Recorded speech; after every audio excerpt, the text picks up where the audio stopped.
Yes, ibihe byiza rero ni mwese mwahisemo gukurikirana ibiganiro byacu tubagezaho hano kuri uyu muyoboro wa Mazo TV. Mazo TV rero kama kawaida tuba tugarutse muri breaking news updates ziba bivugwa cyangwa se ibigezweho haba kuri ligne de front cyangwa se kuri rezo sociaux zigiye zitandukanye, dore ko urugamba ruhanganishije umutwe M23 ndetse na coalition ya FARDC rumaze kuba rwamara igihe cyangwa se rwamaze kuba rufata indi ntera abakunzi ba Mazo TV. Ubu ngubu rero tugiye kuba dutemberana tureba ibiramutse bivugwa mu bice bigiye bitandukanye bya hano muri Repubulika Iharanira Demokarasi ya Kongo, dore ko ahitwa za Sud Kivu, dore ko ahitwa Nord Kivu haramutse imirwano mu bice bigiye bitandukanye, haba muri axe ya Sake, haba muri axe ya Masisi, haba muri axe ya Ruchuru, haba muri axe ya Fizi, Walungu, Bukavu, Uvira, Minembwe, Mikenke. Aho hose tugiye kuba tugaruka muri operation zibyutse zivugwa cyangwa se zaharaye, dore ko ubu ngubu rwose muri ibyo bice byose maze kuba nababwira haraye, kandi hakaba haramutse imijugujugu y'amakompora, imijugujugu y'amabombe, ni ya mijugujugu ni rwa rugamba FARDC cyangwa se izangabo zirwana ku ruhande rwa guverinoma, yaba ngabo z'u Burundi FDNB, yaba mitwe yitwaje intwaro ya FDN na Wazalendo, tutibagiwe babacancuro bose baherereye muri uburasirazuba bwa Kongo. Bose bamaze kuba begura intwaro, bose bamaze kuba bafata zamurutsiye iminwa yazo bazerekeza ku birindiro by'ihuriro AFC M23. Reka rero tubanze tugushishikarize cyangwa se tukubwire ko wakagombye kuba ubu ngubu wamaze gukanda subscribe cyangwa se sabone, ukibuka no gukanda kuri notification bell kugira ngo ikiganiro cyacu tukicyaplodinga tayari ujye ubona notification ikubwira ko mwenyewe yamaze kuba atogera, yinjiye mu miripoko agiye kuba tuzengurutsa cyangwa se tunyuriramo ibiri kubera mu bice bigiye bitandukanye bya hano mu burasirazuba bwa Repubulika Iharanira Demokarasi ya Kongo.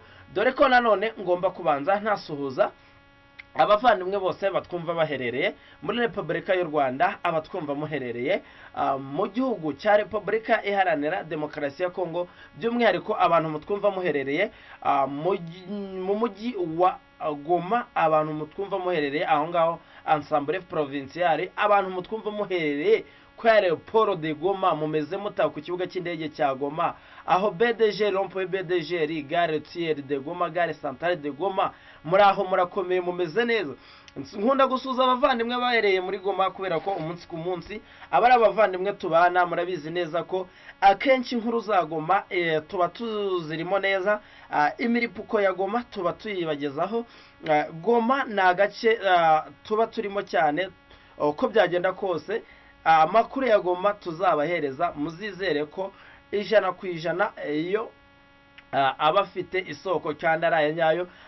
Nanone mushobora kubita mwibaza ngo none se ngo andi yo duherezayo ntabwo abari donido nanda bariyo. Impamvu nuko akenshi buriya ninkubwira inkuru za Masisi uyu munsi nicaye muri Goma, nuko nzaba nayahawe n'umutaramu wacu cyangwa se imboni yacu cyangwa se drone zacu zatogeye ziri hejuru zikatwereka ibiri ko habera, natwe tugakora ubusesenguzi. Ntabwo ari kuvuga ko rero naho tuba tutariyo, naho turahagera. Za Masisi, Rucura, aho hose Rubare, nsuza abavandimwe bari Rubare hariya muri Rucuro, nongeye nsuza abantu bari Buhuri, za Kiwanja, abantu bari za Bunagana, abo bose n'abari za Karengera hariya kuri bariyeri ya Karengera winjira muri Rucuro, ndabasuze cyane, ndabashuje kandi mbifurije kugira impagarike n'ubugingo, Imana n'amafaranga. Turagarukanye rero ni muri ya makuru yibanda ku mutekano, politike na diplomasi.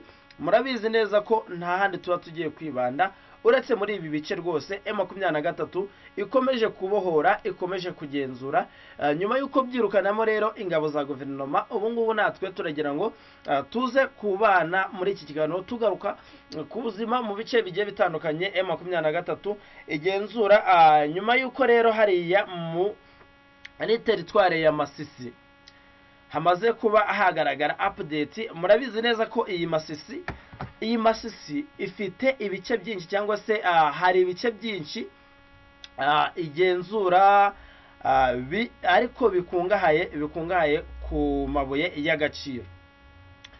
nyuma y'uko rero ibi bice bikorerwamo ubucukuzi bw'amabuye y'agaciro bimaze igihe bigenzurwa n'ihuriro AFC 23, hari ibice bivuga ko ubucukuzi bukorerwa muri utwo duce budakurikije cyangwa se butagendeye kuri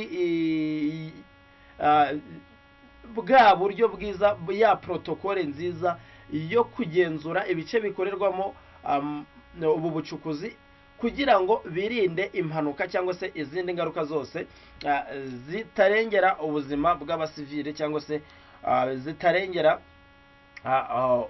ubuzima bw'imibereho ya muntu. Umubare rero wabahitanwe n'inkangu yabaye ku munsi wo kuwa gatatu, ubwo ni ku munsi w'ejo, mu gace ka Kasasa gacukurwamo amabuye y'agaciro muri Rubaya, umaze kugera ku ntera ikomeye. Mu itangazo rero ryashizwe ahagaragara muri iki gitondo, imiryango itegamiye kuri leta muri Kivu y'Amajyaruguru n'amatsinda y'abagore bavuze ko byibuze hapfuye abantu 300, naho abagera ku 100 baraburiwe irengero. Mu guhangana rero n'ibikorwa by'ubucukuzi bw'amabuye y'agaciro bitemewe, iyi miryango irasaba ko ibirombe byahita bifungwa. Murabyumva neza, abangaba ni babandi baba bagiye ubundi hano muri Repubulika y'u Rwanda nuko babyita gucukura amabuye y'agaciro cyangwa se ubucukuzi bushingiye ku mabuye y'agaciro. Ubundi hano muri Kongo cyangwa se muri Repubulika ya Demokarasi ya Kongo babyita gutsemba. Abangaba rero ngo bari bagiye hariya za Kasasa, ni mu Rubaya, murabizi neza abantu muzi za Rubaya, muzi za Ngungu, izo zose zerereye muri teritwari ya Masisi cyangwa se hariya muri Masisi muri rusange. Uba warenze za Masisi centre. Mwabibonye neza abantu mukwikirana ikinyamakuru cyo kwa Mwanandaki Kivu Iwacu Info, mwabibonye neza ko Mwanandaki aba yahadutembereje, bayahageze yatugereyo ngaturebere icyo bita imiripuko, aturebere icyo bita idonido. Ese aba bantu bazize iki? Ese aba bantu biragenda bite nyuma yuko ibi byago cyangwa se ibi biza bibagezeho? Mwanandake niwe watubwiye ko tayari ibi bintu bikimara kuba, Guverineri wa Nord Kivu mwenyewe Bahati Musanga Elasto yagejejeyo ambulance ebyiri zishinzwe gutwara cyangwa se gutabara abaturage ba hano muri Rubaya nyuma yuko baba bahuye n'ibiza cyangwa se ibyago nk'ibi ngibi. Ndagira ngo nanone mbumvishe kujwi gatoya Mwanandaki aganira n'aba baturage ba hano muri Rubaya.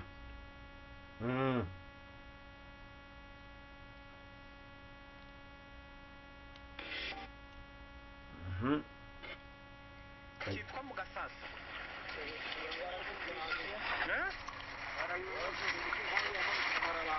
Inkangu mwumvishe ko hapfuye nk'abantu bangahe ukurikije amakuru y'abatsimba babahaye? Abantu benshi cyane bapfuye kuko ntawabara. Hari abantu b'ibihumbi. Yes, muramwumva neza rero. Uyu ni Mwanandaki ari kuganira n'abaturage bahariya muri Rubaya. Ku munsi w'ejo nibwo yari yageze nyuma yuko ibyo byago batangaje ko ubundi ahangaha nta miryango itegamiye kuri leta yindi yakorera. Iyo tuvuze imiryango itegamiye kuri leta ni societe civile, abaturage bo ubwabo nibo batabaje, batabaza icyama cyangwa se ihuriro M23 babana naryo hariya muri Masisi. Murabizi neza ko M23 ari kontrola cya gice cya Masisi. Ubu bucukuzi rero ni kwa kundi umuturage abazi ko mukwe hari amahoro, babundi bahita amahoro, akabazi ko agomba gushaka abasore nka 30 tayari bagatangira ibintu by'ubucukuzi. Uyu Masisi ni Masisi ku buryo ari kwa kuvuga ngo amabuye ahacukurwa akorwa mu buryo bwemewe. Tayari ntabwo ibyago nk'ibi ngibi byakagombye. Abageze za Ngungu mwarabibonye aho M23 yagishira za mashini ya tekinoloji ifasha abaturage gucukura amabuye y'agaciro. Mwabibonye neza ko ari ibintu bikorwa mu mucyo, nyuma nyuma yaho rero ntabwo twongeye kumva inkuru zijyanye n'impfu hariya muri Ngungu. Ariko iyi Rubaya kuba ko iyi tekinoloji yo itarahagera, M23 yatangaje ko nyuma y'uko aba bantu, urumva abantu bagera kuri 300, ni abantu benshi cyane, kumva ngo mu gace runaka abantu 300 bapfuye, yuko ntatumye murangiza video neza. Ubundi abaturage bavuze ko ngari abantu bagera ku 3,000, abantu bagera ku 3,000 ngaribo bashobora kuba baraguye muri iki kirombe bagiye gutsimba. Reka twashimire rero mwe mwese tujyanye ku musozo w'ikiganiro cyacu. Murakoze cyane, mugire impagarike n'ubugingo, kandi tubifurije kugira umunsi mwiza. Imana n'amafaranga.